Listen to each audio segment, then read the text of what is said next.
Welcome to today's meditation. Thank you so much for being here. This is Phoenix Protocol.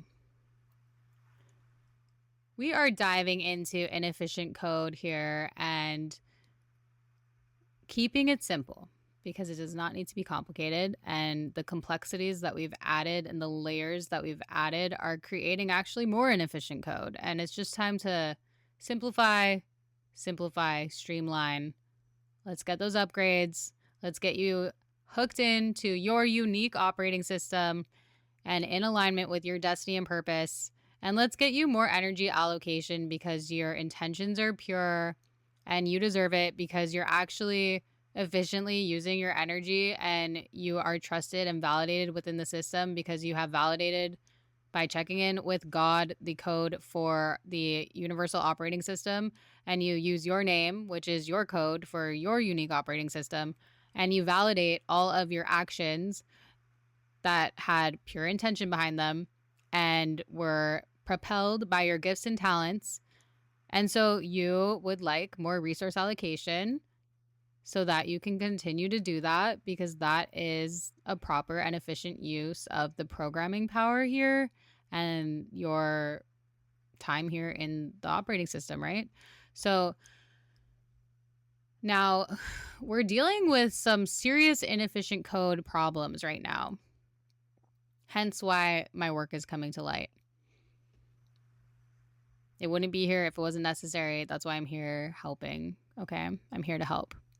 So, serious inefficient code. We talked about the thought looper, and I will keep harping on this example because it is simple.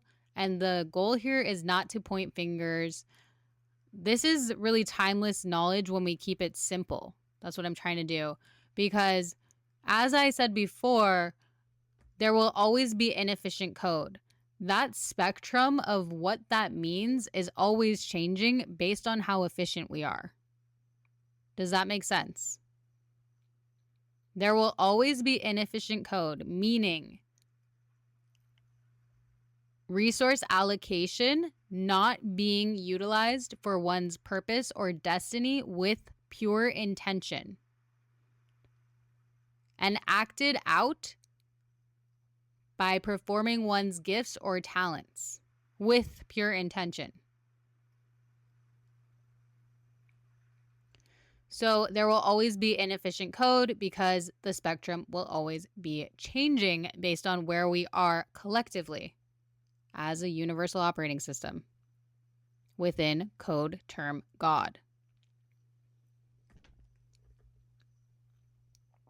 So I like to use the example of the thought loopers because it is one of the sneakiest inefficient uses of code.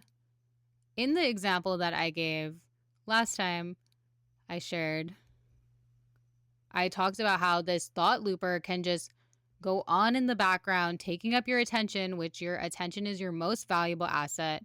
And if it's not even addressed or,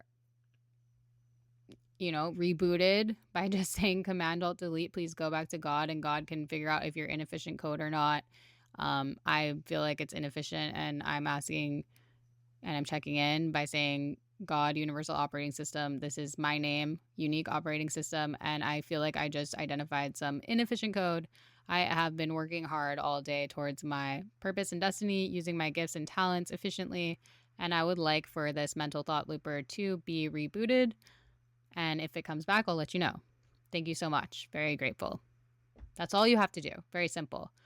And then in the example that I gave, there's many of us that kind of let this run in the background, taking up more and more attention. And ultimately, it comes out, right? We start acting it out because it's taken up so much of our attention and we've gripped onto it. And now this inefficient use of code is actually becoming some actions that we are presenting in the system as behavior. That is how that all goes down. It starts as a little bug in your brain. And instead of squashing the bug like you do when you see a bug in your kitchen, you just let that bug run wild. And then that bug has kids. And then there's a whole bunch of bugs. And they're just mental bugs going crazy. You didn't smash any of them. You didn't get bug spray. Why would you let that happen to your kitchen? That's where you eat. That's crazy. Seriously, that's how you need to think of it. A mental thought looper is a cockroach in your kitchen. Get that thing out of there. What are you doing? You're not gonna smash it or spray it with anything. Please. Okay, I hope that metaphor sticks. Because once your thought looper bug has been there all day and, you know, should I continue with this kitchen metaphor? It's kind of graphic. I apologize that I went this direction. Okay, I'm going to keep going. I apologize. So you have bugs in your kitchen and you have not addressed the problem. And it's gotten so extreme that you're serving food to your guests and there is literally bugs and they have bit into their food and there is a bug staring at their face. Run, they get out of your house. They never, ever come over for dinner ever again at your house. No, no, no, no, no.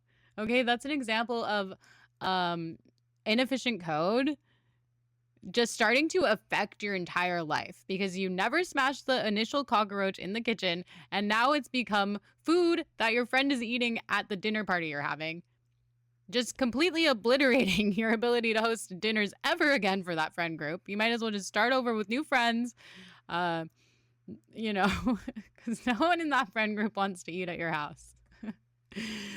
And that's a great example, right? Because if you have these mental bugs using inefficient code and you haven't managed them, and you know it's so easy to manage them because you say, hey, I noticed that there's this inefficient code use.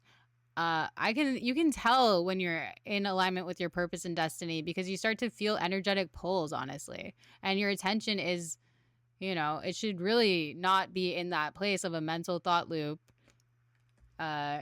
Like I said, I make music unless, you know, you're thinking of a melody over and over again, and that's productive. That's in alignment with my destiny and purpose. I'm a musician. Okay. So let's all be very clear here. Let's not have any bugs in our kitchen. Let's serve people yummy food and let's have the most efficient code that we can. And that is an example. That metaphor is truly something that you can apply to inefficient code eventually coming out in the real world and other people around you starting to have to deal with it. I mean, this person in this metaphor is holding some food with a bug in it saying, hey, there's a bug in my food. And theoretically, the person serving this food could say, oh, I didn't notice that was there. How strange that bug was there. Please don't go in the kitchen. I mean, there's no bugs in there. I don't know what you're talking about. They knew there was a bug in there. Or maybe, you know, they really tried to keep the bug out of the food, but one snuck in there because there's too many. The example is, wow, powerful, right? So that's why we need to take it seriously when we have these first initial mental bugs. It is literally your first sign that you need to address this. Your attention has been taken up by this, and this is not normal. And you are a steward of the operating system that you exist in. Okay? Everyone focuses on being a steward of all of these things. You are a steward ultimately of the operating system that you exist in as a whole and as an individual. And based on how seriously you take that is going to be reflected in how much resources are allocated towards you. That is why people say if you have good intentions, everything that you need will come to you. Because your intentions are validating within the system and resources will be allocated to you because you do have a purpose. You do have a destiny. And believe it or not, the operating system, the ultimate operating system of God has created you to live that purpose and fulfill your destiny. Despite popular belief, that is true. So please, again, authenticate with the system. You need to be findable. You need to be searchable. You need to be validated within the system by connecting to the ultimate operating system, code term God, using your unique operating system, code term your name, make that connection, and then having pure intention, living with your talents and gifts as actions that you give every single day. And then having, having some care and love here. If you have the ability and are noticing one of these inefficient programs, please, we would like you to reboot it. Simple, in your mind, reboot, so that we can start using code efficiently and we can get into another echelon of this renaissance that we call life. It's beautiful with you here. I'm so glad you're here. This is a simple, timeless way to understand this concept, and I would like us all to take it to heart. I'm so happy you're here. It's a lot of hard work. You gotta have fun. Please have fun. It's supposed to be fun. I love you very much. I'm so glad you're here. I hope you have a beautiful day.